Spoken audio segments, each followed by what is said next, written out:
আসসালামু আলাইকুম। মানুষ কত খারাপ শুধুমাত্র আপনারা আমার এই ভিডিওটা দেখলে বুঝতে পারবেন।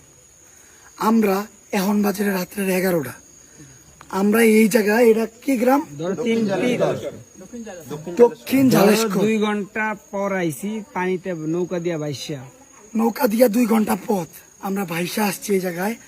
মোটামুটি অনেকগুলা 35টা ফ্যামিলির ত্রাণ নিয়ে, 35টা ফ্যামিলির ত্রাণ, 100 ফ্যামিলি ত্রাণ নিয়ে আসছিলাম, 45টা এই জায়গায়। আর পরে আমাদের নৌকা আরেক জায়গায় গেছে, তো আমি যে জায়গাটা গেছি ওই জায়গায় বলতেছি।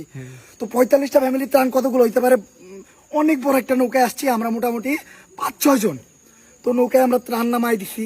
তো যাইতে গেল আমাদের নৌকা লাগবো, তো আমরা নৌকায় উঠছি। নৌকাটা একটা রাস্তা পারাপার করবো, রাস্তাটায় পানি, এই যে এরকম পানি। আমরা মানবতা দেখাইলাম যে ভাই আমরা নামি, আপনি এই রাস্তাটা পার করেন। নৌকালা ওই আনার সময় আমাদের অনেক কথা কইতেছিল, মানে ওনার